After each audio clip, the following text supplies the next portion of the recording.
My mother said I'd never be like my perfect brother. She was right for the wrong reasons. I stood in the corner of my parents' living room, the smell of roasted turkey turning my stomach. My mother clinked her crystal glass, a wide, fake smile plastered on her face as she looked at my brother, Julian. To Julian, she announced, her voice dripping with pride. Our golden boy, a future CEO.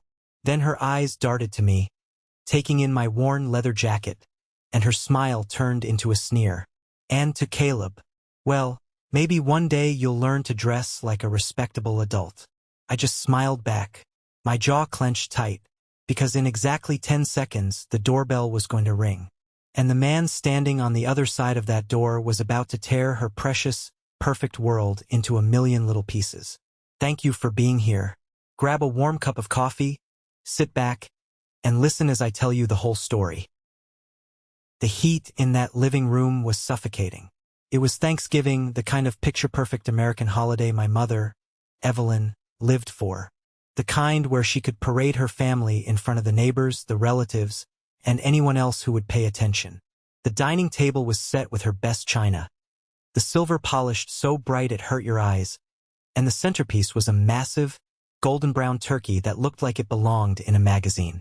But beneath the smell of rosemary and roasted meat, there was something else in the air, something rotten. I stood leaning against the archway leading into the kitchen, keeping my distance. I had my old, beaten-up leather jacket on over a black t-shirt. I knew it drove her crazy. I wore it on purpose.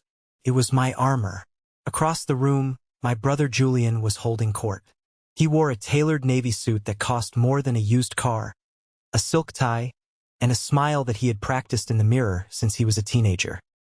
He was holding a glass of expensive wine, laughing loudly at a joke our Uncle Matthew had just told. My mother tapped her spoon against her crystal glass. The sharp clinking sound cut through the chatter, and the room went dead silent. Everyone turned to look at her.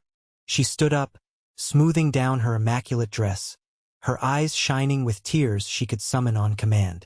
Family, she started, her voice trembling just the right amount to show how deeply moved she was. We have so much to be thankful for this year, but most of all, we are thankful for Julian. She reached out and rested her hand on Julian's shoulder. He looked down modestly, playing the part of the humble genius perfectly. Julian has just informed us that he is in the final stages of securing an executive position at one of the biggest tech firms in Silicon Valley. Our golden boy, a future CEO. He has worked so hard, sacrificed so much, and now the world is finally recognizing his brilliance. The relatives clapped. Aunt Clara wiped a tear from her eye. My father, Robert, stood next to my mother, puffing his chest out like he had personally built Julian's success with his bare hands. Then the clapping died down. My mother's eyes slowly drifted across the room, past the smiling faces of my aunts and cousins, until they landed on me. The warmth vanished from her face instantly. Her lips thinned into a hard, white line. And to Caleb, she said, her tone dropping 10 degrees. The entire room shifted uncomfortably. Well, we are thankful you decided to show up. Maybe one day you'll learn to dress like a respectable adult, instead of a mechanic who just crawled out from under a truck. But we love you anyway. A few nervous chuckles rippled through the room. Julian looked at me and offered a tight, patronizing little smile. The kind of smile you give a stray dog. I didn't blink. I didn't look away. I just smiled back at her. A slow, calm smile that I knew she couldn't understand. My jaw clenched tight. I shoved my hands deeper into my jacket pockets, my fingers brushing against my phone. I knew what time it was. She thought she had won. She thought this was the peak of her life, the moment her golden boy was crowned king. But I knew the truth, because in exactly 10 seconds the doorbell was going to ring. And the man standing on the other side of that heavy oak door was about to tear her precious, perfect world into a million little pieces. To understand how we got to this explosive moment, I have to take you back. I have to tell you how the golden boy was built, and how I was buried alive to make him shine. Growing up in our house meant living in two completely different realities. If you looked at the family photos lining the hallway, you'd see four smiling faces. But behind closed doors, a thick, invisible line split our home right down the middle. On one side was Julian. On the other side was me. I was 2 years older, but from the moment Julian could walk and talk, he was the center of gravity. My mother treated him like royalty. His bedroom was at the front of the house, facing the street. It was bright, huge, and painted a cheerful sky blue. The walls were lined with shelves displaying his Little League trophies, his perfectly arranged books, and framed certificates for participation. Everything about his space screamed success and potential. My room was at the back of the house, right next to the laundry room. It was dark, cramped, and usually smelled like detergent. But I didn't care. I loved my room because it was my sanctuary. While Julian was out on the manicured lawns of the country club learning to play golf, I was in my room with a soldering iron, breathing in the smell of hot metal and flux. I was obsessed with how things worked. I took apart old radios, broken televisions, and discarded computers I found in the neighborhood trash. I wanted to understand the logic behind the screens, the hidden language of the circuit boards. I remember one specific Tuesday afternoon. I was 14. I had spent 3 months mowing lawns and pulling weeds for the neighbors in the blazing summer heat. Every single dollar I earned went into a coffee can hidden under my bed. I was saving up for a specific high-end motherboard to build my first real computer. When I finally bought it, I felt like I was holding a brick of solid gold. I left it on my desk, carefully resting on its anti-static bag, while I went to the kitchen to grab a glass of water. When I came back to my room, the motherboard was gone. Panic seized my chest. I searched under the desk, in my closet, everywhere. Then I heard the heavy thud of the outside trash can lid slamming shut. I ran to the backyard. My mother was standing by the garbage bins, wiping her hands on a towel. "Mom, where is it?" I asked, my voice cracking. "Where's the green board that was on my desk?" She looked at me with an expression of pure irritation. "You mean that piece of garbage?" I threw it out. It was making a mess. "Julian's golf coach is coming over for dinner tonight, and I am not having this house look like a junkyard." I lunged for the trash can, throwing the lid open. There it was, resting at the bottom, covered in coffee grounds and eggshells. One of the delicate capacitor pins was snapped clean off. It was ruined. 3 months of sweating in the sun, gone in an instant. "I bought that," I yelled, my hands shaking as I pulled the sticky, ruined board out of the trash. "I worked for that." My mother crossed her arms. She didn't look guilty. She looked annoyed that I was raising my voice. "Don't you take that tone with me, Caleb. You waste your time tinkering with trash instead of focusing on your future. Look at your brother. He's networking. He's building skills. You're going to end up fixing washing machines for a living if you don't change your attitude." She turned and walked back into the house, her heels clicking sharply on the patio stones. She didn't care about the money. She didn't care about the effort. To her, anything that wasn't Julian's world was just dirt to be swept away. I stood there alone in the backyard, holding the broken pieces of my hard work, wiping coffee grounds off the metal. I didn't cry. Crying was a weakness she would just use against me later. Instead, a cold, hard knot formed in my stomach. That was the day I realized that in this house, I would never be enough. I was just the dirt they walked on. By the time we hit high school, the gap between Julian and me had turned into an ocean. I kept my head down. I wore dark clothes, rode a beat-up bicycle, and spent my nights learning programming languages. I wasn't popular, but I didn't cause trouble. Julian, on the other hand, was the king of the school. He drove a brand new sedan my parents bought him for his 16th birthday. He threw parties. He had a different girlfriend every month. But Julian had a secret. He wasn't smart. He was just manipulative. He spent so much time maintaining his social image that he rarely opened a book. I found out how he was surviving academically during my senior year. I was sitting in the library, hidden behind a row of bookshelves, when I heard Julian's voice. He was talking to a kid named Thomas, the quiet valedictorian of our class. "Look, man," Julian was saying, his tone smooth and persuasive. I just need the answers for the AP Calc final. $50 now, 50 after the test. It's a victimless crime. Everyone wins.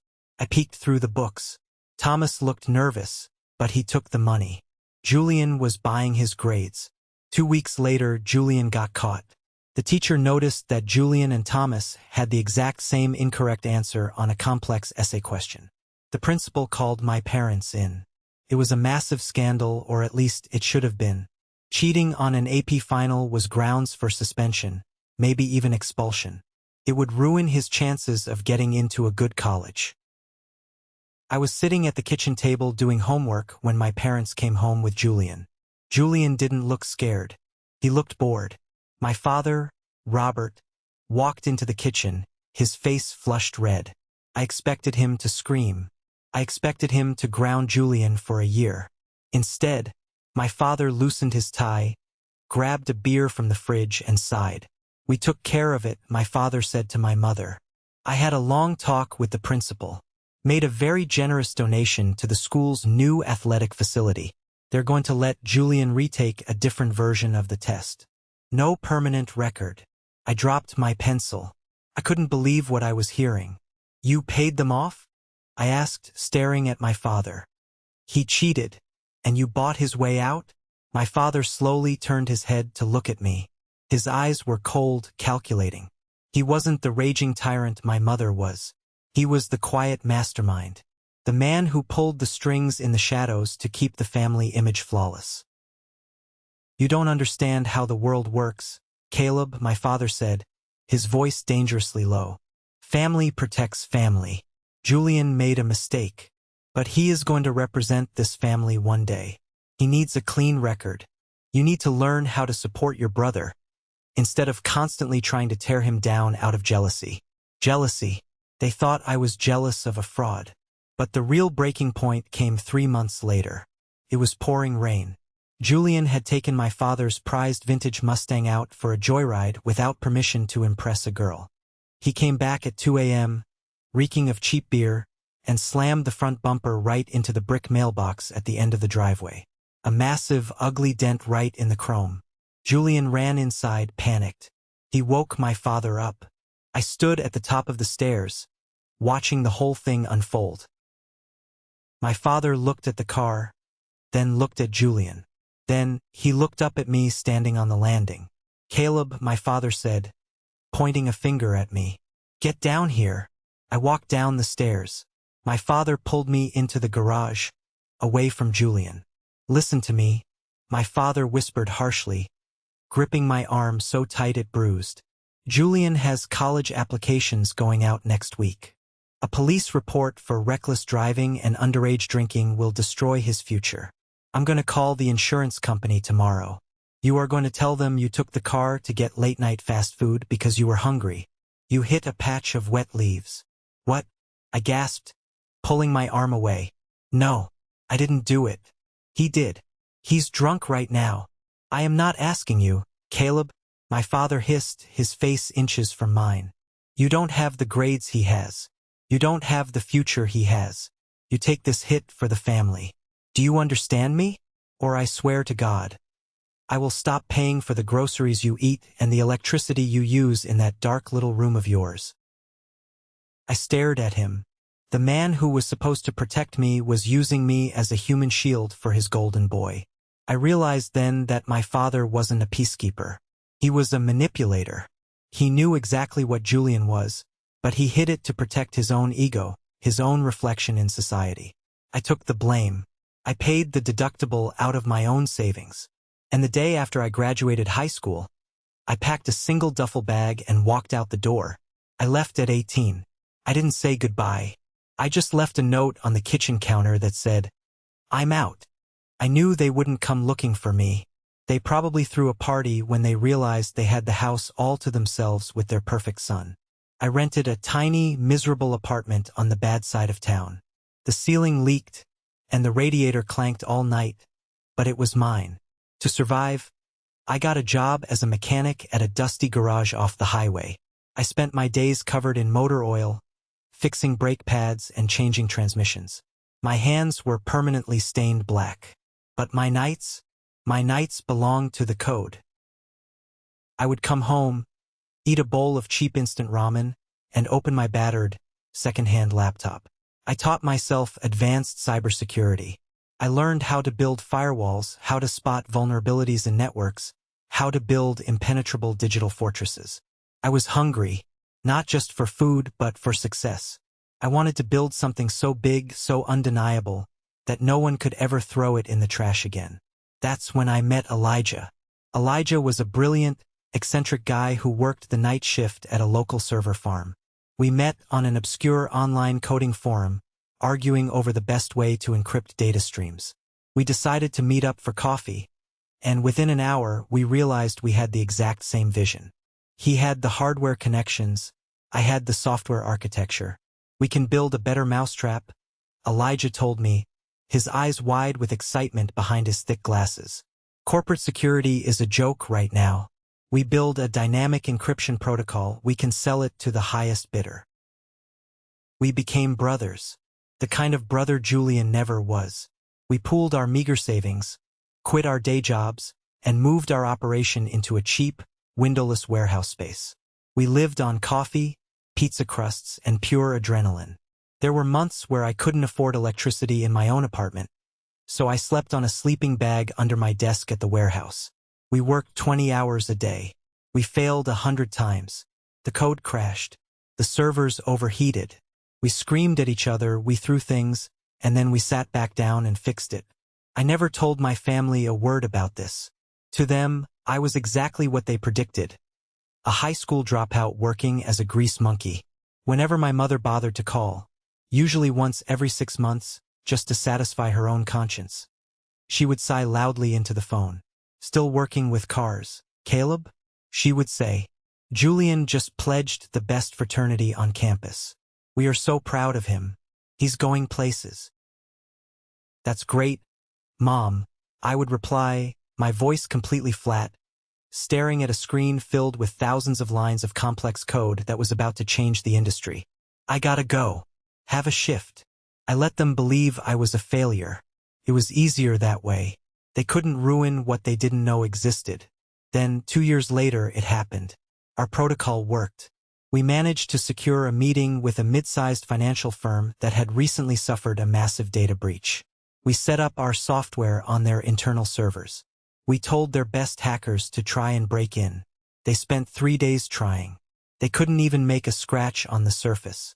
The CEO of the firm walked into the conference room, looked at Elijah and me, 2 guys in our early 20s wearing jeans and hoodies, and slid a contract across the table. It was our first major deal. The check was for an amount of money I had never seen in my entire life. I remember walking out of that glass office building, the sun hitting my face, and realizing I wasn't just surviving anymore. I was winning. Over the next 4 years, Elijah and I built our startup into a formidable force in the cybersecurity world. We hired a team. We moved into a real office. We secured multi-million-dollar contracts with major corporations. I bought myself a nice apartment. I bought a reliable truck. I didn't buy flashy clothes or sports cars. I kept my head down and kept building the empire in the shadows. I was a self-made millionaire before I turned 25. And my family still thought I was changing oil filters for minimum wage. While I was building a real company, Julian was busy building a fantasy. Through the grapevine and occasional glimpses at his public social media profiles, I kept track of the golden boy. Julian had graduated college. Barely, I assumed, and immediately declared himself an entrepreneur. His Instagram was a masterclass in faking it till you make it. He posted pictures of himself in tailored suits, leaning against expensive cars he definitely didn't own, using hashtags like #grindset, #COLIF, and #generational wealth. He claimed he was running a high-end financial consulting firm. It was all smoke and mirrors. I knew it, but my parents bought it hook, line, and sinker. They bragged about him to anyone who would listen. They funded his lifestyle, paying his rent in a luxury downtown apartment so he could keep up appearances for his imaginary clients. One evening, I was sitting in my office, going over some complex server logs, when my cell phone rang. The caller ID said, "Mom." I stared at it for a long moment. She hadn't called me in 8 months. I hit accept. Hello? Caleb. It's your mother. Her voice was tight, strained, lacking any of the usual fake warmth she used in public. Hey, Mom. Is everything okay? She sighed. A heavy, dramatic sound. Well, not exactly. We have a bit of a cash flow issue right now. Your father's investments are tied up and Julian has an incredible opportunity. A massive project. He just needs a little bridge capital to close the deal. It's a sure thing. I leaned back in my leather chair, rubbing my eyes. Bridge capital? You mean a loan? Don't use that tone, she snapped quickly. He's doing big things, Caleb. Things you wouldn't understand. We need $5,000 by tomorrow morning. Your father and I will pay you back next month. I know you don't make much at the garage, but surely you have some savings stashed away somewhere. You don't have a family to support, you don't have a mortgage. I almost laughed. I had $5,000 sitting in my checking account just for casual expenses. But it was the principle. She was calling the son she despised, the son she threw away, to beg for money to fund the son she worshipped. I'm not giving you $5,000 for Julian's imaginary business, Mom, I said calmly. The silence on the line was deafening. Then, the explosion. Excuse me? She hissed, her voice dripping with venom. Your own brother is on the verge of a massive breakthrough, and you won't help him? After everything we did for you? We put a roof over your head. We fed you. You threw me to the wolves every chance you got, I replied, my voice never rising above a steady hum. Julian is a fraud. He's draining you dry, and you're too blind to see it. If his business is so successful, why does he need $5,000 from a grease monkey? You are a selfish, bitter, useless boy, she screamed into the phone. You are just jealous. You have always been jealous of him. He is going to be a millionaire, Caleb, and you are going to die alone with grease under your fingernails. Don't you ever call this house again. She slammed the phone down. The line went dead. I slowly lowered the phone. I didn't feel angry. I felt a cold, sharp clarity. She had drawn the line in the sand permanently. I looked around my massive corner office with floor-to-ceiling windows overlooking the city skyline. I looked at the framed $1 Elijah and I had ever made hanging on the wall. Okay, Mom, I whispered to the empty room. Let's see who ends up with the grease. I thought that was the end of it. I thought I could just live my life and leave them to their delusions. But I underestimated the depth of their toxic dependency on Julian. And I underestimated how far they would go to protect his lies. The storm was coming, and it was going to hit me where I was most vulnerable. It wasn't about the money anymore. It was about to become personal. Very, very personal. 6 months after that phone call, the family summoned me again. It was my mother's 60th birthday. Usually, I would have ignored the invitation, but my Aunt Clara had called me privately and begged me to come. She's getting older, Caleb, Clara had pleaded. Just make an appearance. For peace. I had recently gotten engaged to Chloe. Chloe was a brilliant, grounded woman who saw me for exactly who I was. She knew the whole history with my family. When I told her about the invitation, she held my hand and said, "We go together. You don't have to face them alone." I decided I was going to try. One last time. I wanted to show them I was doing okay, even if I couldn't reveal the whole truth about the company yet. I went to a high-end jeweler and bought a beautiful vintage pearl necklace for my mother. Cost me $3,000.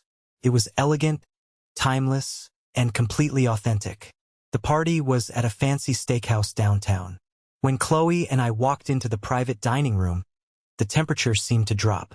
I was wearing a clean, dark button-down shirt and nice jeans.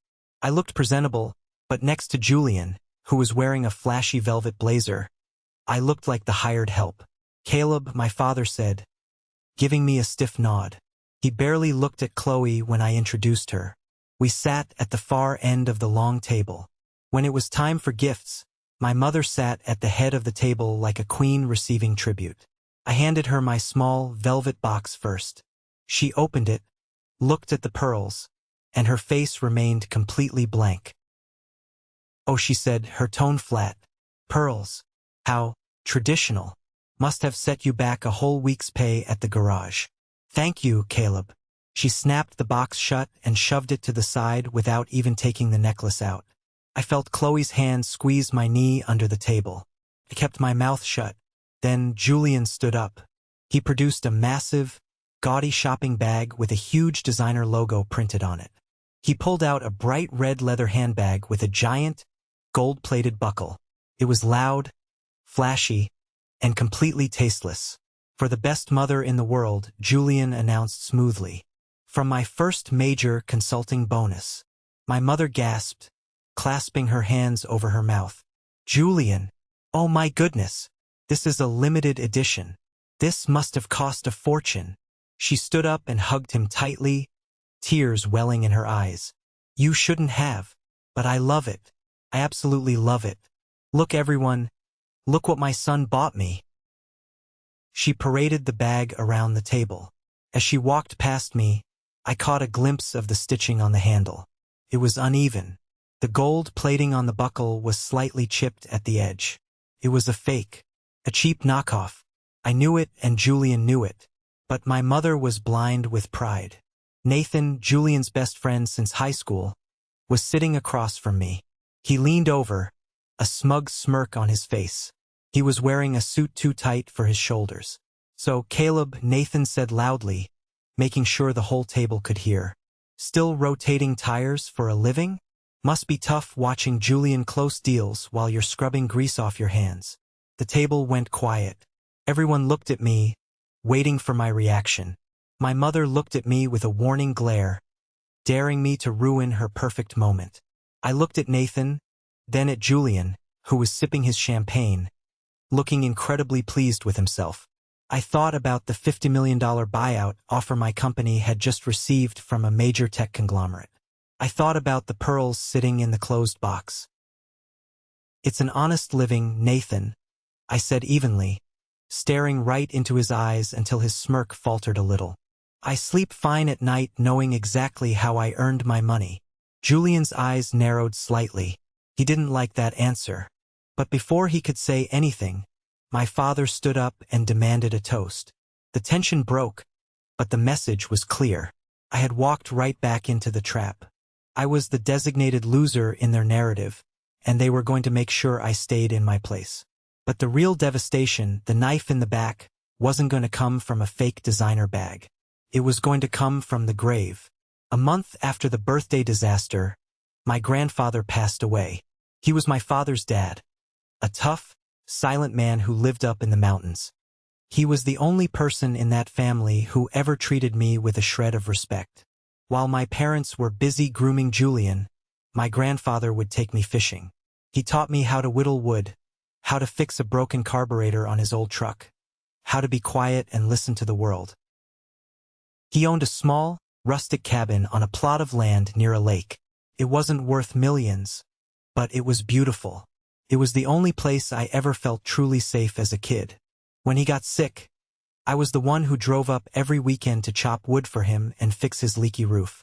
Julian never visited. He said the cabin smelled like old people and dirt. After the funeral, the immediate family gathered in the dark, stuffy office of the family lawyer, Mr. David. My parents, Julian, Uncle Matthew, and I sat in heavy leather chairs. Uncle Matthew was my father's younger brother. He had always played the role of the jovial, fair-minded uncle. When my parents were screaming at me, Uncle Matthew would sometimes slip me a $20 bill and tell me to, "Hang in there, kid." I trusted him. Mr. David cleared his throat and opened the thick manila folder containing the will. He read through the standard legal jargon, dividing the modest cash assets between my father and Uncle Matthew. And then he got to the property. Regarding the property located at Lakeview Ridge, commonly known as the cabin, the lawyer read, adjusting his glasses. I leave this property in its entirety to my grandson, Caleb. He is the only one who knows how to take care of it, and the only one who appreciates the quiet. I let out a breath I didn't know I was holding. A lump formed in my throat. He remembered. He saw me. What? My mother gasped, sitting up straight. That's impossible. That land has been in the family for decades. It should go to Robert and then to Julian. The will is quite clear, Evelyn, the lawyer said calmly. My father's face turned purple. He looked at Uncle Matthew. And that's when the real betrayal happened. Uncle Matthew didn't look at me. He stared down at his hands, his jovial face replaced by a hard, calculating mask. He cleared his throat. Actually, David, Uncle Matthew said smoothly, I believe we need to contest that specific clause. Dad wasn't in his right mind during his final months. He was suffering from dementia. We all know that. I froze. What are you talking about? I demanded, my voice rising. He was perfectly lucid. I talked to him 3 days before he died. We discussed replacing the water pump on the truck. Caleb, please, my father snapped, waving his hand dismissively. You're not a doctor. Dad was confused. He clearly meant for the property to stay within the primary lineage. Matthew and I are in agreement. I stared at Uncle Matthew, the man who used to slip me money, the man who told me he had my back. I saw it in his eyes then. Greed. The land the cabin sat on had recently been zoned for commercial development. A massive resort company was buying up lots around the lake. The cabin itself was worthless, but the land under it was suddenly worth a small fortune. You're lying, I said, my voice trembling with rage. You both know you're lying. He left it to me. It's a matter of inheritance protocol, Julian chimed in, sounding like a lawyer himself, though he had no idea what he was talking about. It's best for the family portfolio if the asset is managed centrally, by Dad, and eventually me. I looked at the lawyer. Mr. David looked uncomfortable, shuffling his papers. If the two sons contest the mental competence of the deceased at the time of the signing, it will go to probate. It will be tied up in court for years, Caleb, unless you have the funds to fight a protracted legal battle against your father and uncle. They knew I didn't have the money, or at least they thought I didn't have the money. They thought I was a broke mechanic. They were banking on crushing me legally because they assumed I couldn't afford a lawyer.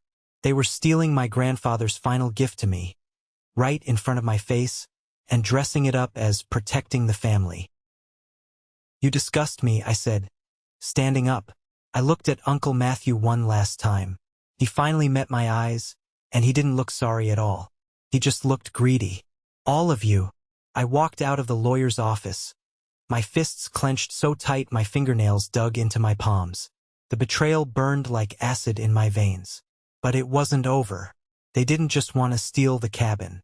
They wanted me to hand it over willingly, to humiliate me completely. 2 weeks later, the hammer fell. I was at my apartment, trying to figure out how to handle the probate situation without revealing my true financial status. When my phone rang, it was my father. He demanded I come to their house immediately. Family emergency, he said, his voice clipped and urgent. When I arrived, the atmosphere in the living room was thick with tension. My mother was pacing nervously. Julian was sitting on the couch, his head in his hands, looking completely disheveled. The tailored suits were gone. He was wearing sweatpants and looking pale.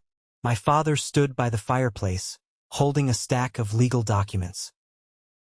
Sit down, my father ordered as soon as I walked in. I didn't sit. What's going on? My father sighed heavily, rubbing his temples. Julian has run into a slight cash flow problem with his firm. A temporary setback. But the creditors are being aggressive. Very aggressive. Julian looked up, his eyes red. They're threatening to file criminal charges, Caleb, for fraud. It was a misunderstanding with the client funds. But they won't listen. If I don't give them $300,000 by Friday, I'm going to jail. I stared at him, the golden boy, the fake CEO. The facade was finally cracking. So, I said coldly, what does that have to do with me? Go sell your fake Gucci bags. Don't you dare speak to him like that. My mother shrieked, rushing over to Julian and putting her arms around him defensively. Your brother is in trouble. Here is the solution, my father said, stepping forward and dropping the papers on the coffee table. The development company made an aggressive cash offer for the lake property yesterday, for $100,000. It's enough to pay off Julian's debt and keep him out of prison. I looked at the papers. The property is in probate because you contested the will. We will drop the contestation immediately, my father said smoothly. The property becomes yours legally today, and you will immediately sign this quitclaim deed, transferring the title to Julian so he can finalize the sale to the developers. The sheer audacity of it left me breathless. They wanted me to give up my grandfather's legacy to pay off Julian's criminal debts. No, I said instantly. Absolutely not. He made his mess. He can clean it up. Caleb, please. My mother cried, actual tears streaming down her face now. He's your brother. He's blood. If he goes to prison, his life is over. The family name is ruined. You have to do this. I don't have to do anything, I fired back, my anger finally boiling over. You spent my entire life treating me like garbage. You threw away my things, you made me take the blame for his drunk driving, you stole my inheritance, and now you want me to bail out this pathetic fraud? He lied to you. He's not a CEO. He's a criminal. Shut your mouth, my father roared. He crossed the room in 2 massive strides. Before I could react, he swung his arm. The back of his hand connected hard across my jaw. The crack echoed in the silent room. My head snapped to the side. I tasted copper in my mouth. The physical pain was sharp, but the emotional shock was staggering. He had never hit me before. Not like that. I slowly turned my head back to look at him. My father was breathing heavily, his chest heaving, his face contorted with rage. You are nothing, my father spat, pointing a shaking finger at my face. You hear me? You are nothing compared to him. You will never be a fraction of the man your brother is. You are a selfish, spiteful little mechanic. You sign those papers right now or you are dead to me. You are no longer my son. I stood there, feeling the sting on my cheek. I looked at my mother, who was watching with cold approval. I looked at Julian, who was hiding behind her like a coward, waiting for me to save him. The last fragile thread connecting me to this family snapped. The desire for their approval, the desperate childhood hope that they would one day love me, evaporated completely. It was replaced by a cold, terrifying emptiness. You're right, I said quietly, wiping a drop of blood from the corner of my mouth. I am not your son. I turned around and walked to the front door. Caleb, my mother screamed. If you walk out that door, don't you ever come back. We will cut you out completely. I didn't stop. I opened the door, stepped out into the cold night air, and slammed it shut behind me. That was the bottom, the absolute rock bottom. I was entirely alone. But as I walked to my truck, my hands stopped shaking. The fear was gone. If I wasn't their son anymore, then I didn't have to play by their rules. It was time to find out exactly what kind of monster Julian really was. I drove straight to the warehouse. It was 1 a.m., but Elijah was there, surrounded by empty energy drink cans, his face illuminated by the blue glow of 4 massive monitors. I walked in, grabbed a chair, and pulled it up next to him. Elijah, I need a favor. A big one. He took one look at the bruising on my jaw and his fingers stopped typing. Who do I need to destroy? My brother, I said, my voice dead serious. Julian, I want to know everything. Every digital footprint, every financial record, every dirty little secret he's hiding behind that fake CEO title. I want him dismantled. Elijah cracked his knuckles. Give me his full name, his phone number, and any email addresses you know. For the next 6 hours, we didn't speak. I watched as Elijah navigated through the dark corners of the web, bypassing firewalls and pulling public records, credit histories, and digital breadcrumbs that Julian thought he had buried. As the files started downloading into a secure folder on our server, the true, horrifying picture of my brother's life came into focus. It was worse than I thought. Much worse. First, we found his college records. Julian didn't graduate. He was expelled in his junior year for academic fraud. He had been caught running a ring paying people to write term papers for wealthy students. He never got a degree. Look at this, Elijah said, tapping his screen. He doesn't own a consulting firm. The LLC he registered is just a shell company. It has zero revenue. He uses it to apply for corporate credit cards. We dug deeper into the finances. Julian was swimming in debt. Hundreds of thousands of dollars in high-interest loans, maxed-out credit cards, and outstanding tabs at luxury car rental agencies. He was literally renting the sports cars he posed with on Instagram by the hour. But then, Elijah opened a file that made my blood run cold. It was a property record. Caleb, Elijah said quietly, his voice losing all its usual sarcastic edge. Look at this mortgage document. I leaned in. It was a second mortgage taken out on my parents' house. For $400,000. The exact amount of Julian's debt. I read the signatures. My father's signature was there. My mother's signature was there. But the notary stamp looked strange. Run a check on that notary, I told Elijah. 2 minutes later, we had the answer. The notary was a fake. Julian had forged my parents' signatures to take out a massive loan against their house, the house they had lived in for 30 years. He stole the equity they had built over a lifetime to fund his fake millionaire lifestyle. And when the payments came due and the bank threatened to foreclose, he panicked. That's why they needed the cabin. They weren't just saving Julian from criminal charges. They were trying to save their own home, probably without even realizing Julian was the one who put it in jeopardy in the first place. Or maybe my father did know. Maybe he knew Julian forged the signatures and was still trying to cover it up by stealing my inheritance. He's a parasite, Elijah whispered, staring at the screen. He's literally eating your family alive. And they let him, I replied, feeling a sickening mixture of disgust and pity. But we found one more thing. A series of recurring payments from Julian's personal checking account. Small amounts, $500 here, $800 there, sent to a woman named Sarah. Sarah was his current girlfriend, the one he brought to the family dinners, the quiet girl who always looked a little nervous. Elijah hacked into the metadata of some photos Julian had sent. We found text messages. Sarah was pregnant, and Julian was violently pressuring her to get an abortion because a baby would ruin his aesthetic, and he needed to keep up appearances to secure funding from a wealthy investor whose daughter he was secretly sleeping with on the side. I pushed back from the desk, feeling like I was going to throw up. The level of sociopathy was staggering. He wasn't just a fraud, he was a monster. He was destroying my parents, he was destroying this girl, and he had tried to destroy me to cover his tracks. I looked at the folder on the screen, labeled Julian_full_profile. It was a nuclear bomb. All I had to do was press the button. The next afternoon, the sky broke open.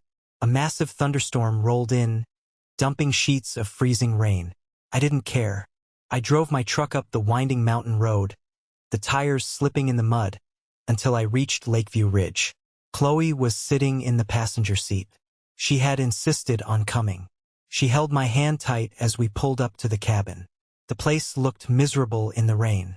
The roof was sagging, the paint was peeling, and the old wooden porch looked ready to collapse.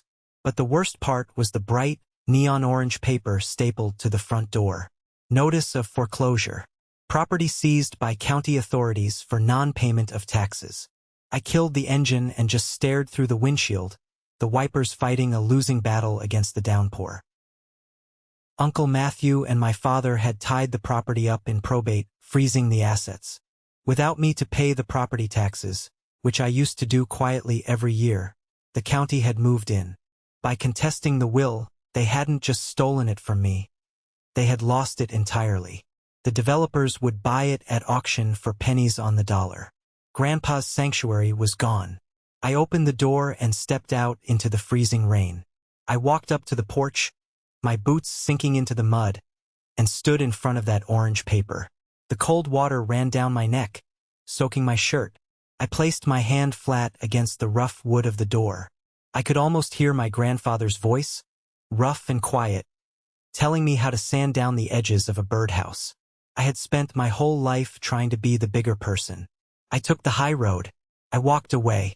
I built my own life in silence so I wouldn't disrupt their perfect narrative. And this is what the high road got me. My grandfather's memory desecrated. A bruised jaw.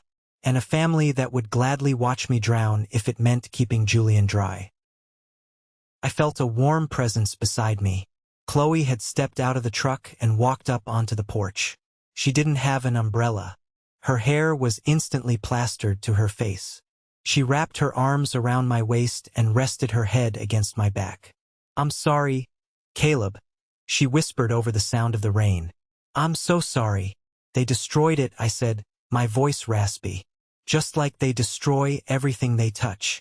"You can let it go," Chloe said gently. "We have our own life. You don't need them. You don't need this place. We can build our own." I turned around and looked at her.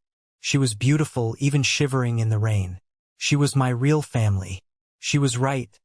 I didn't need the cabin. I had millions of dollars in the bank. I could buy 100 cabins.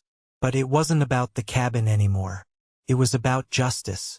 It was about stopping a parasite before he consumed everything. If I walked away now, Julian would keep lying, keep destroying lives, and my parents would keep enabling him until they were living on the street. I looked back at the orange notice. The sadness evaporated, replaced by a cold, burning resolve. The rock bottom had given me a solid foundation to stand on. "No," I said, my voice suddenly clear and steady. "I'm not letting it go. Not this time." I took Chloe's hand and led her back to the truck. We got inside, the heater blasting, shivering against the cold leather seats. "What are you going to do?" Chloe asked, looking at my face. She knew that look. It was the same look I had when Elijah and I were cracking a seemingly impossible code. "I'm going to give them exactly what they want," I said, putting the truck in gear. "I'm going to give them a family gathering, a celebration of Julian's brilliant future. I'm going to set a stage so bright, they won't be able to hide the shadows anymore." I pulled out my phone and dialed Elijah's number. He answered on the first ring. "Elijah," I said, "that buyout offer from Mr. Carter. Is it still on the table?" "Yeah," Elijah said, sounding surprised. "He called yesterday asking if we'd reconsidered." "Why?" "I thought you wanted to stay independent for another year." "Tell him we're ready to sell," I said, staring straight ahead at the muddy road. 50 million. But I have one non-negotiable condition for signing the contract. And he has to agree to it today. Mr. Carter was not a man who was used to being given conditions. He was a Silicon Valley titan, a billionaire who made his fortune by ruthlessly acquiring tech startups and integrating them into his massive conglomerate. He drove a custom black Porsche 911, wore bespoke suits that looked like armor, and had a gaze that could cut glass. Elijah and I met him in the private VIP lounge of a high-end steakhouse downtown. Carter sat across from us, swirling a glass of scotch, looking mildly amused.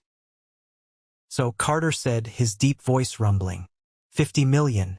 It's a fair valuation for your encryption protocol.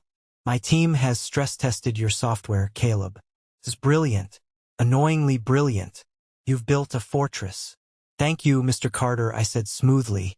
I wasn't wearing my leather jacket today. I wore a sharp, tailored suit. I needed him to see me as an equal, not just a desperate kid with good code. "But Elijah tells me there is a unique contingency attached to this deal," Carter said, raising an eyebrow. "I don't usually do contingencies. I write a check, you sign the IP over. Simple." I leaned forward, resting my elbows on the table. "The tech is yours, Mr. Carter. The team transitions smoothly, but the signing of the actual contract has to happen on my terms. Specifically, the location and the timing." Carter took a sip of his scotch. "I'm listening." "It has to happen on Thanksgiving Day," I said, "at exactly 6 p.m. And it has to happen at my parents' house in the suburbs. You have to bring the physical contract there in person and hand it to me." Carter stopped swirling his glass. He stared at me for a long moment, his eyes narrowing as he tried to calculate the angle. "Thanksgiving? In the suburbs? Caleb, I have a holiday gala in Aspen. You want me to play delivery boy at a family dinner?" "I know it's unconventional," I said, holding his gaze. "But I've done my research on you, Mr. Carter. You built your empire from nothing. You know what it's like to be underestimated by people who think pedigree matters more than results. A flicker of recognition crossed Carter's face. He knew exactly what I was talking about. I am selling you my life's work, I continued. This company is my blood and sweat. The only thing I want in return, besides the 50 million, is the right to close this chapter of my life exactly how I see fit. And I need to do it in that specific room, in front of those specific people. Carter set his glass down. He looked at Elijah, who gave a slight, affirming nod. Carter leaned back, a slow, dangerous smile spreading across his face. He recognized a power play when he saw one. He recognized a man who was about to settle a massive score. You want an audience, Carter observed astutely. I want a reckoning, I corrected him. Carter let out a short, sharp laugh. I like you, Caleb. You're ruthless. I appreciate a man who knows how to execute a theatrical victory. Fine. You have your condition. Thanksgiving. 6 p.m. But if you waste my time, the deal is off, and I will personally ensure your software is obsolete within a year. You won't be wasting your time, I promised him. We shook hands. The trap was set. Now, I just needed to make sure the rats walked into it. The hardest part of the plan wasn't negotiating a multi-million-dollar corporate buyout. The hardest part was making the phone call to my father. I sat in my apartment, staring at my phone for 20 minutes before I finally pressed call. I had to play the part perfectly. I had to swallow every ounce of my pride and sound exactly like the broken, defeated son they wanted me to be. He answered on the third ring. What do you want, Caleb? His voice was cold, defensive. I took a deep breath, forcing my voice to shake slightly. Dad, I'm calling to apologize. Silence on the line. I could almost hear the gears turning in his head. I was out of line, I continued, staring at the ceiling. I was angry about Grandpa's cabin, but I shouldn't have said those things. You were right. Family is important, and I don't want to be cut out completely. I know I've been a disappointment. It made me sick to say the words, but the hook caught. Well, my father said, his tone instantly shifting from defensive to patronizingly triumphant. I appreciate you finally coming to your senses, Caleb. Takes a big man to admit when he's failed. Your mother has been very upset. I know. That's why I'm calling. Is there any way? Could Chloe and I still come to Thanksgiving dinner? I just want to make peace. I'll sit in the back. I won't cause any trouble. He let out a heavy sigh, playing the merciful king. I will have to discuss it with Evelyn. And Julian, you owe your brother a massive apology for your jealousy. But, yes, you can come. Be here at 4 p.m. Don't embarrass us. Thank you, Dad, I said quietly, and hung up. I threw the phone onto the couch and let out a harsh laugh. They were so predictable. Their egos were so massive they couldn't conceive of a reality where I wasn't crawling back to them. The next few weeks were a masterclass in psychological warfare. I kept tabs on Julian through Sarah's social media. Julian was ramping up his lies for the grand finale. He had somehow caught wind that Mr. Carter's conglomerate was expanding. So, naturally, Julian spun a web of lies, telling my parents that he was being aggressively recruited by Carter himself for a VP position. My mother called me 2 days before Thanksgiving. She couldn't resist gloating. Caleb, she said, her voice dripping with fake sympathy. I just wanted to make sure you were still coming. Julian has some very big news to share at dinner. He's been headhunted by one of the biggest tech billionaires in the world. The salary is astronomical. He'll be securing the family's legacy.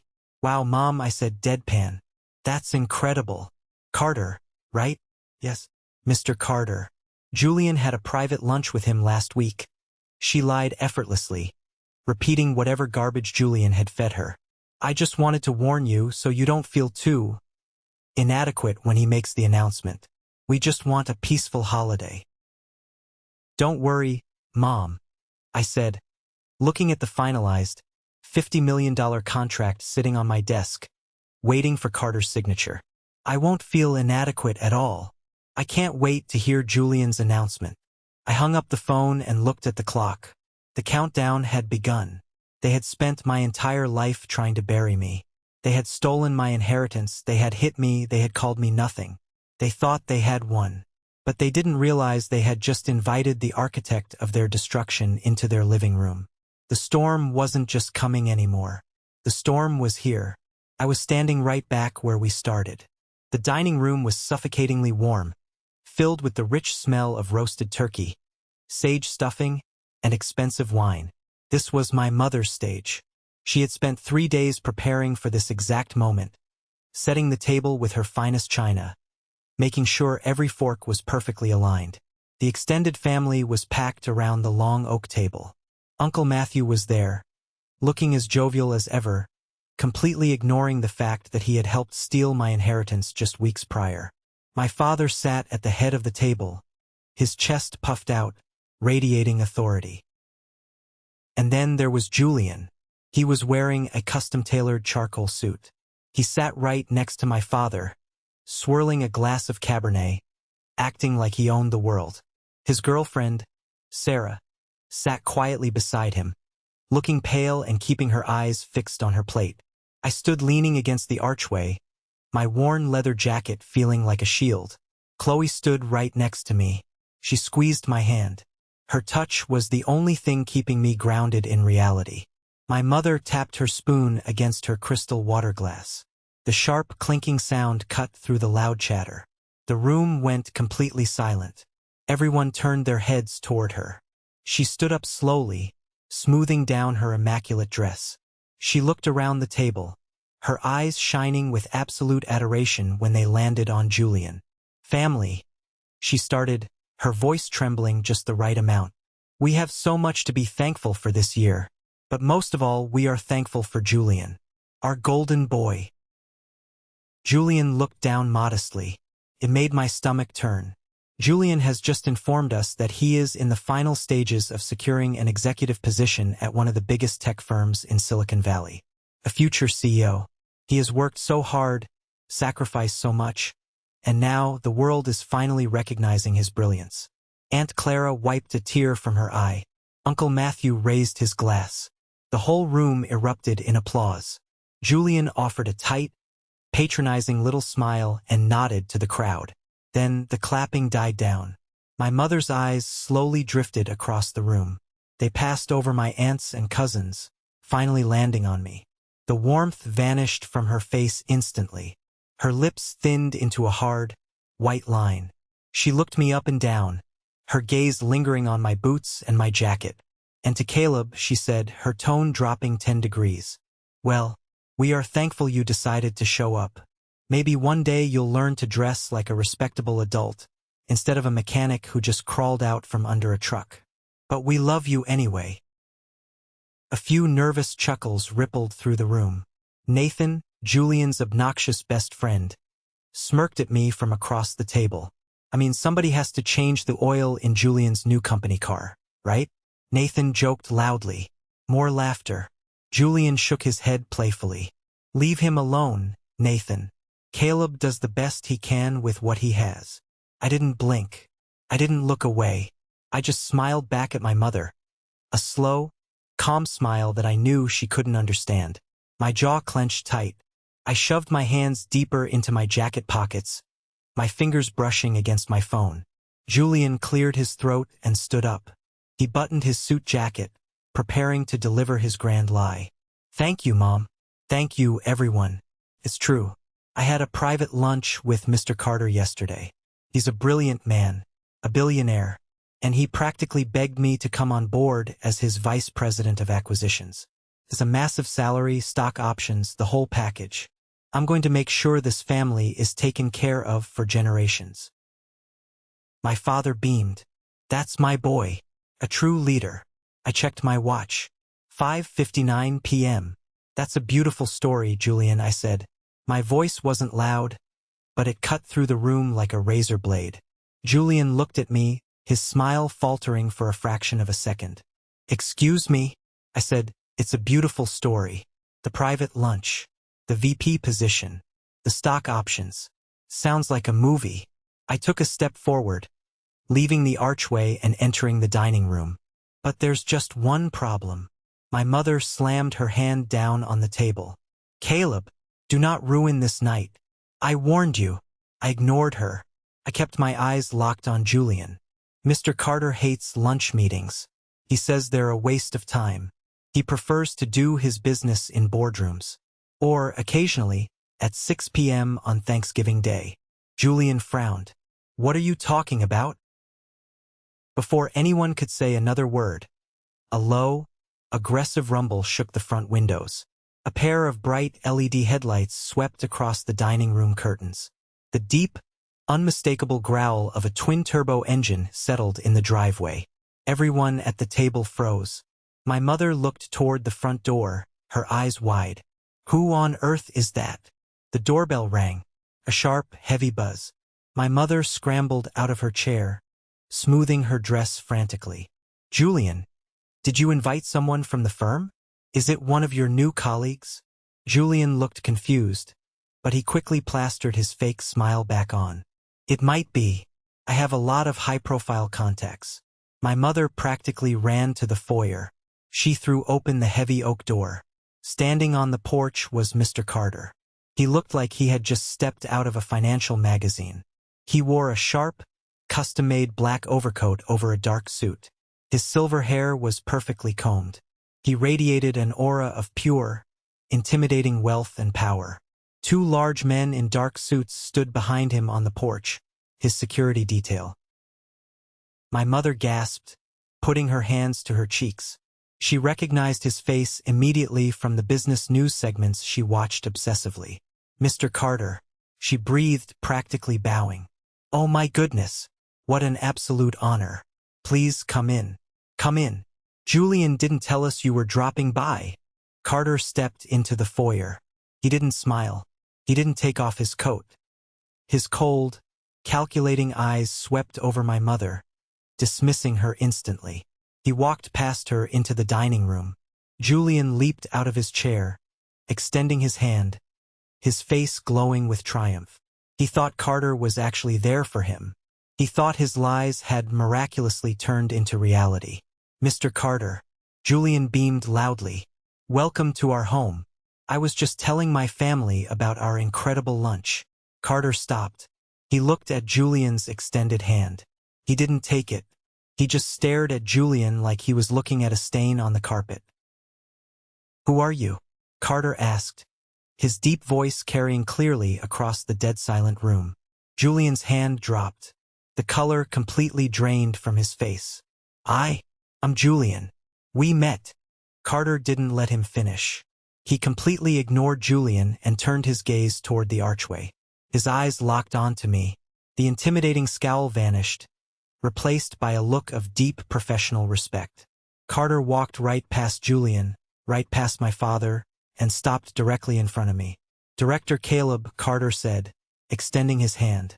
I took my hands out of my leather jacket and shook it firmly. Mr. Carter, thank you for making the drive. Carter reached into his coat pocket and pulled out a thick, leather-bound folder.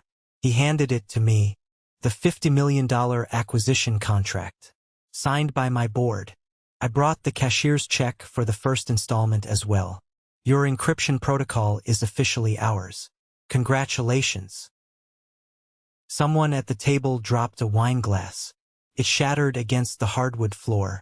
My mother stumbled into the dining room, grabbing the back of a chair for support. Wait, what is happening? Caleb, why is Mr. Carter calling you a director? Why is he giving you a contract? I looked at my mother. Then I looked at Julian. He looked like he was about to faint. Julian didn't have lunch with Mr. Carter, I said, my voice steady and cold. Julian has never met Mr. Carter. My company, the cybersecurity firm I built from nothing with my partner over the last 6 years, just sold our proprietary software to Mr. Carter's conglomerate for $50 million. My father's jaw was practically on the floor. 50 million? You're a mechanic. I was a mechanic, I corrected him. Then I became a software engineer. Then I became a CEO. All while you thought I was scraping grease off the floor. Carter looked at Julian with an expression of pure disgust. I had my HR department run a check on this man after you mentioned his name, Caleb. He applied for a junior sales position at one of our subsidiary branches last month. His resume was entirely fabricated. We flagged him for fraud and rejected his application in the first round. Julian stumbled back, hitting the edge of the dining table. No, that's a mistake. I'm a consultant. I reached into the inside pocket of my jacket. I pulled out a manila envelope, the one Elijah had compiled. I tossed it onto the center of the dining table. It landed right next to the roasted turkey. You're not a consultant, Julian, I said. You're a con artist. And a really bad one. I looked at my father. He was staring at the envelope like it was a live grenade. Open it, Dad, I commanded. I had never spoken to him with that kind of authority before. He actually flinched. His shaking hands reached out and pulled the documents from the envelope. What is this? My father muttered, his eyes scanning the pages. That is Julian's real life, I told the room. He didn't graduate college. He was expelled for academic fraud. He doesn't own a business. He has $300,000 in maxed-out credit card debt and high-interest loans. My mother shook her head frantically. No, Caleb, you're lying. You forged this because you're jealous. Robert, don't look at that garbage. My father wasn't listening to her. His eyes were wide with horror. He flipped to the third page. His face turned an ashen gray. He looked up at Julian, his breathing suddenly ragged. Julian, my father choked out. What is this? It's fake, Dad, Julian stammered, sweating profusely. Caleb hates me. He faked it all. Turn to the fourth page, I said to my father. My father turned the page. He stared at it for a long, terrible moment. The paper started shaking in his hands. It's a second mortgage, I said, making sure my voice carried to every corner of the room. Taken out 6 months ago against this house. For $400,000. The exact amount of debt Julian needed to clear. My mother froze. A mortgage? Robert, what is he talking about? We own this house outright. My father looked at my mother, then slowly turned his gaze back to Julian. The signatures. Evelyn's signature. My signature. Julian. You forged our signatures. Julian backed away, his hands raised defensively. Dad, listen. I had an investment opportunity. It was a sure thing. I just needed liquid capital. I was going to pay it back before you ever noticed. But the market shifted, and the creditors. You stole our house? My mother shrieked. Her voice was unrecognizable. It was the sound of a woman watching her entire reality shatter into pieces. You put our home in foreclosure. That's why you wanted the cabin, I said, looking at my father and Uncle Matthew. You contested Grandpa's will so you could steal my inheritance to pay off the bank, so you wouldn't lose your own house to your golden boy's criminal fraud. Uncle Matthew looked down at his plate. He didn't say a word. He knew he was caught. My father stood up, his chair scraping violently against the floor. He lunged toward Julian, grabbing him by the lapels of his expensive suit. I gave you everything. I paid for everything. And you forged my name. Dad, stop. Please. Julian cried, trying to pry my father's hands off his jacket. It was Sarah's fault. She drains my money. She demands expensive things. I had to keep up appearances for her. That was the wrong thing to say. Sarah, who had been sitting frozen in her chair the entire time, suddenly stood up. Her chair tipped over backward and crashed onto the floor. Julian looked at her, his eyes wide with panic. Sarah, tell them how much you spend. Sarah didn't look scared anymore. She looked furious. She walked around the table, stopping right in front of Julian. You spineless coward, Sarah said. Her voice was shaking, but it was incredibly strong. Julian tried to step back, but my father still had a grip on his jacket. I bought my own clothes, Sarah told the room, tears of pure rage streaming down her face. I paid for my own meals. I paid his rent for the last 3 months because he said his accounts were temporarily frozen. She turned and looked directly at my mother, who was sobbing into her hands. He took your money, Evelyn. But do you want to know what he wanted to do with mine? Sarah reached into her purse and pulled out a folded piece of paper. An ultrasound photo. She slammed it onto the table next to the mortgage documents. "I'm pregnant," Sarah said, her voice cracking. The room gasped. Sarah turned back to Julian, her eyes burning with hatred. "And for the last 2 weeks, he has been screaming at me, threatening me, trying to force me to get an abortion. He said a baby would ruin his aesthetic. He said he couldn't afford a kid right now." She let out a bitter, ugly laugh. "You know why? Because he's been sleeping with the daughter of a real estate developer behind my back, trying to secure a handout from her father. He wanted me out of the way." Julian's mouth hung open. He looked around the room, desperate for a lifeline. He looked at Nathan. Nathan stared at the ceiling, pretending he wasn't there. He looked at my mother. She was shaking her head, backing away from him like he was a monster. "Sarah, please," Julian begged. Sarah raised her hand and slapped him across the face. It was a vicious, open-handed strike that echoed like a gunshot. Julian stumbled sideways, holding his cheek. "We are done," Sarah said. "I am keeping the baby, and you are never coming near us." She grabbed her coat, walked past Mr. Carter, and walked out the front door. Carter looked at me. "I believe my business here is concluded, Caleb. The funds will clear on Monday. I'll have my legal team contact yours to finalize the transition." "Thank you, Mr. Carter," I said. Carter nodded, cast one last look of utter disdain at the ruins of my family, and walked out. The heavy door clicked shut behind him. The roar of the Porsche engine fired up, and then faded into the distance. The silence in the dining room was heavy and suffocating. The golden boy was completely exposed. The fake CEO, the perfect son, was a broke, cheating, fraudulent coward who was about to send his parents to the street. My father slowly let go of Julian's jacket. Julian collapsed into a chair, putting his head on the table and sobbing loudly. Nobody moved to comfort him, not even my mother. My father turned to me. His face was a mask of desperation. The arrogant, controlling patriarch I had known my entire life was gone. He looked old. He looked broken. He walked slowly toward me. He stopped a few feet away, his hands trembling. "Caleb," my father said. His voice was a pathetic whisper. "Caleb, please." I stood my ground, holding Chloe's hand. I didn't feel angry anymore. I didn't feel sad. I just felt completely empty. $50 million, my father said, tears finally spilling over his eyelids. "Son, you have $50 million. The bank is going to take this house in 30 days. We'll have nowhere to go. Julian is going to prison for forgery. Please, you have to help us. A few $100,000 is nothing to you now. Family protects family. You know that. You've always been the good son. Please, Caleb." He actually started to bend his knees. He was going to kneel. "Stop," I said sharply. He froze. He looked up at me, hope shining in his desperate eyes.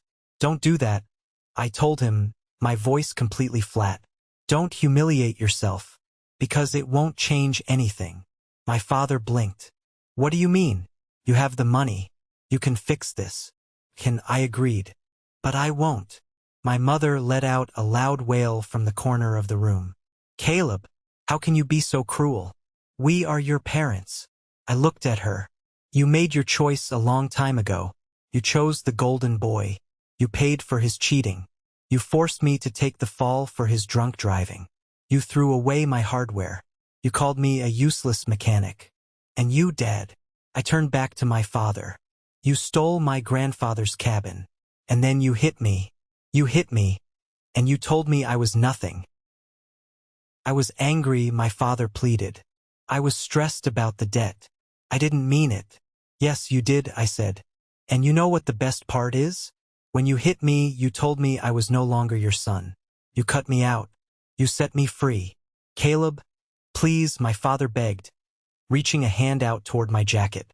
I stepped back out of his reach. "I am not your son," I told him, repeating the exact words he had screamed at me. "You are not my family. You are just people I used to know. I looked around the room one last time. At Uncle Matthew looking ashamed. At Nathan looking terrified. At Julian sobbing like a child. At my parents, realizing that the son they threw away was the only one who could have saved them. Goodbye, I said. I turned around, holding Chloe's hand, and walked out the front door. The cool November air hit my face. I took a deep breath. It smelled like rain and wood smoke. It smelled like freedom. 6 months later, the spring sun was shining through the massive oak trees surrounding Lakeview Ridge. The county had put my grandfather's cabin up for public auction exactly as I predicted. I didn't let the corporate developers get it. I sent my lawyers in with a cash offer that blew everyone else out of the water. I bought it back. Chloe and I spent the first 2 months of spring renovating it. We fixed the sagging roof. We replaced the rotting porch with strong, fresh cedar. I built a brand new dock leading out into the water. But we kept the soul of the place exactly the same. We kept his old rocking chair on the porch. We kept his old fishing rods mounted on the wall. I didn't stop there. I took a portion of the buyout money and established the Lakeview Foundation. It was a scholarship and mentorship program specifically designed for high school kids who were struggling, kids who didn't have supportive families, kids who loved taking things apart and building them back up in the dark. I wanted to make sure they knew someone saw their potential, even if their parents didn't. In May, Chloe and I got married. We didn't have a massive, extravagant wedding in a fancy hotel. We got married right on the wooden dock of the cabin, surrounded by the quiet water and the trees. Elijah was my best man. He stood beside me wearing a suit that actually fit him for once, holding the rings. Chloe walked down the grassy path looking like an absolute vision. The guest list was tiny. Mostly our close friends, some of our key employees from the old company, and Sarah. Sarah had reached out to me 2 months after Thanksgiving. She had moved to a different city and started fresh. She was showing a beautiful baby bump. We had coffee, and we forgave each other for the collateral damage of being tied to my family. There was only one blood relative of mine at the wedding, Aunt Clara. She sat in the front row, dabbing her eyes with a tissue as Chloe and I exchanged vows. Clara had been the only one who called me after Thanksgiving to apologize for standing by silently all those years. She told me she was proud of me. After the ceremony, we set up long wooden tables on the grass for a barbecue reception. I was holding a cold beer, watching my friends laugh and talk as the sun began to set over the lake. I felt a tap on my shoulder. It was Aunt Clara. She looked nervous, holding a glass of iced tea. "It's a beautiful wedding, Caleb," she said softly. "Your grandfather would have loved this." "I'm glad you're here, Aunt Clara," I told her. She took a sip of her tea and looked out at the water. "I feel like I need to tell you something. Something about your father. I debated telling you, because I know you've moved on. But I think you deserve the whole truth. The final piece of the puzzle." I leaned against the porch railing. "What is it?" Clara sighed heavily. "You remember the second mortgage? The one Julian forged?" "Hard to forget," I said. "Your father knew about it," Clara said quietly. I froze. "What?" He looked completely shocked at Thanksgiving. "He was shocked that you found out. He was shocked that the evidence was sitting on the dining room table," Clara explained. "But he knew Julian forged those papers 2 years ago." I stared at her, trying to process the magnitude of the lie. If he knew Julian forged his signature to steal $400,000 against his house, why didn't he go to the police? Why did he let him do it? Clara looked down at her hands. "Because your father had a gambling addiction, Caleb. A severe one.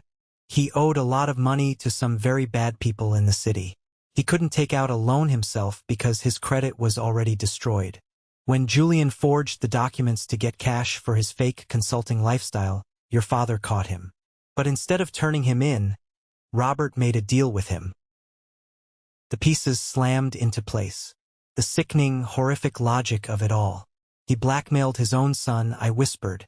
Clara nodded. "He told Julian he wouldn't press charges for forgery, but only if Julian gave him half of the mortgage money to pay off his gambling debts. They were in it together. Julian spent his half on fancy cars and fake businesses. Robert spent his half at the poker tables.